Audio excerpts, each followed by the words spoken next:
Hey gang, it's your humble host, and today's episode we're going to do another one in the series of Southern sketches where I spotlight legends of the South. If you follow this channel before, you know I've done Stephen Foster, the songwriter, Norman Faulkner, the writer, and today's episode is another legend of the South, Mr. Sidney Payne, who actually was a pupil of Bob Ross, the painter, for several years. Actually, they were confidants, and I've had the privilege to live next to this man for the last 6 months. And so we're going to do a little spotlight on this man. One interesting thing about this fella, beside the fact that we're kin, at least in my world we're kin, this gentleman was the one who took down the infamous killer Wayne Williams, the child murderer. And yeah, it was very climactic. He actually chased him into the water in some swampland up in Atlanta, and it was I think it's documented somewhere where he had him cornered in the water. And this Wayne Williams was debating whether to run or not.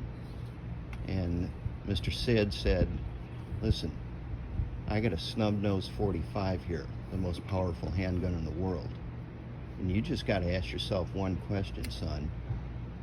Do you feel lucky today? Well, do you, punk?"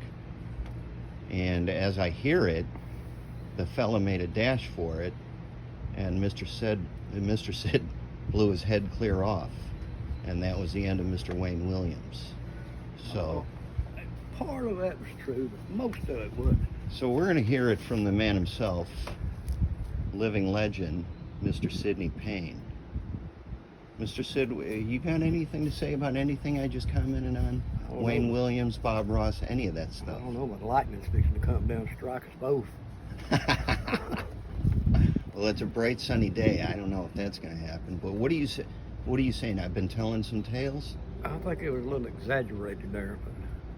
But you were on this Wayne Williams case. I was up there then, yeah. And did you ever get a glimpse of this fella in your pursuit? Did you ever? Never did. You never were on his tail? We had too many good investigators up there for me to be around. I was just playing the background. And in my world, you blew his head clean off. In reality, how did you actually catch this fellow? Well, I didn't do it. But the authorities, how did they get this guy? You keep up doing what you're doing, you're gonna make a mistake. And he did. And his mistake was what? I heard. What was it? A splash in the water they heard when they were staking him out? Chattahoochee River. So he dropped a body in the Chattahoochee River.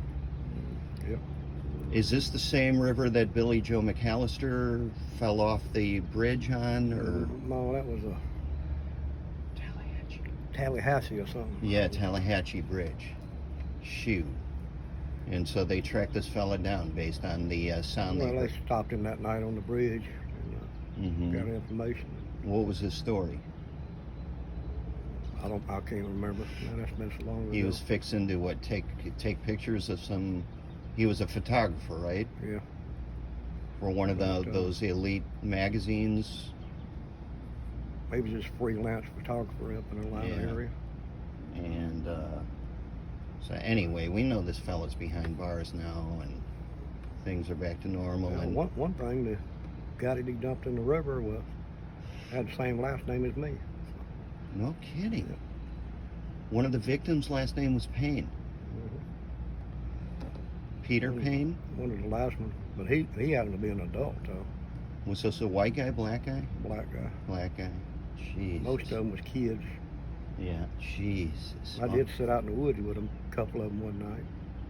With the kids? A couple of kids. Yeah. Wait, as bait? No, they were found late one evening, and we just needed to wait till the daylight came back, and so I just sat out there.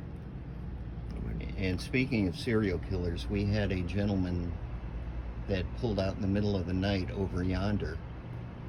And he was suspected of killing several people, and actually the authorities were here several times yesterday. And I guess he's been dubbed the Carney Killer. He worked in a carnival. But anyway, he got out here in the middle of the night. Right under the cops' noses. They made a big boo-boo. And so, shoot, keep an ear open for that story. But anyway, we're going to conclude this episode of Tales of the South, featuring Mr. Sidney Payne. So, Mr. Sid, if you got anything to say in closing, that would be wonderful. This fiction or nonfiction? This is Halfway between? This is one of those historical fictions. It's based on reality, but basically everything's not true. Except you were on the Wayne Williams task force. Yeah. Yeah, so anyway. Well, listen, gang, it has been wonderful hosting this episode of Tales of the South, and till next time, signing off. Toodles.